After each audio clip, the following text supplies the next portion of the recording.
So when I first started high school, I only had a couple friends, you know. We kind of, you know, occasionally hung out. I wasn't very outgoing, I was more quiet.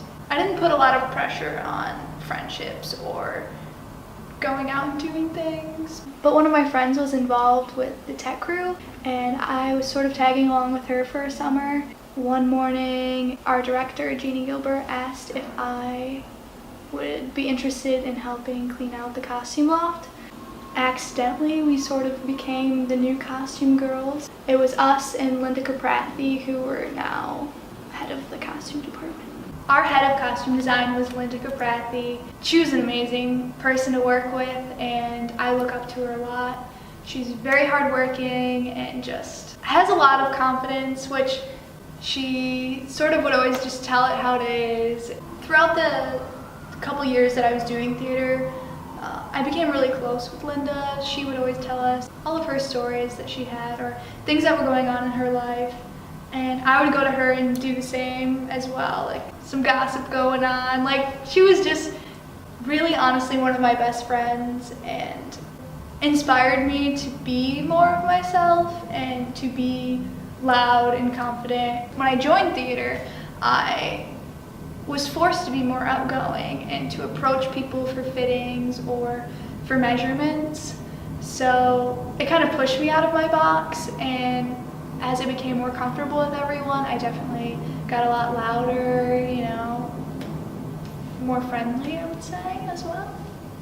Or less friendly, maybe less friendly. Sometimes it could be awkward doing measurements or fittings when someone was just joining theater because they sort of didn't know how the process was going or they didn't know who we were. So it was sort of uncomfortable for them as far as like trying things on. We always would suggest that someone would come out and show us what it looked like, whether it fit or not, because we could, you know, take it in or, you know, do something to make it work. So if something was like too small or seemed too long, they would just take it off, and then depending on the day, Linda would sort of be more frustrated. So she was like a sassy woman, so she would definitely give them an earful, like, no, you need to come out here and like show us so that we could make it work. Or there were a lot of cast members who were not as respectful to the costume pieces. Once it was show week and it's stressful, at the end of the night, they didn't want to pick up their clothes, so they would leave, you know, handmade pieces that we had been spending months on, like crumpled up on the floor. And it was extremely painful to see that and extremely frustrating. So we kind of had to learn how to nicely express to them that they needed to hang up their clothes. We definitely had to hide some pieces from people to give them a little scare and let them know that they should be picking them up. We had a lot of issues sometimes with our actual director. Last minute, she liked to change her mind.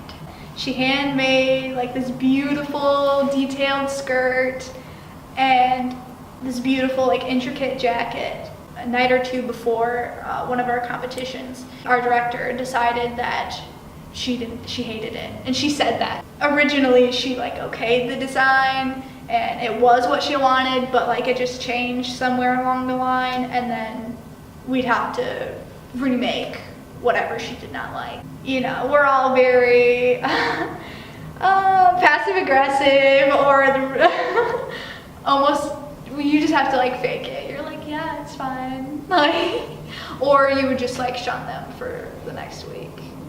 We'd have some arguments. She also had a thing for hats. You know, last minute, a couple nights before, she'd be like, I want this chorus of 50 people all to be in this hat. So we'd go upstairs and try to find, you know, as many as we could. They were bonnets. We had a couple that were, you know, from the wardrobe upstairs, and then we were like, okay, we need a couple more. We're gonna make some.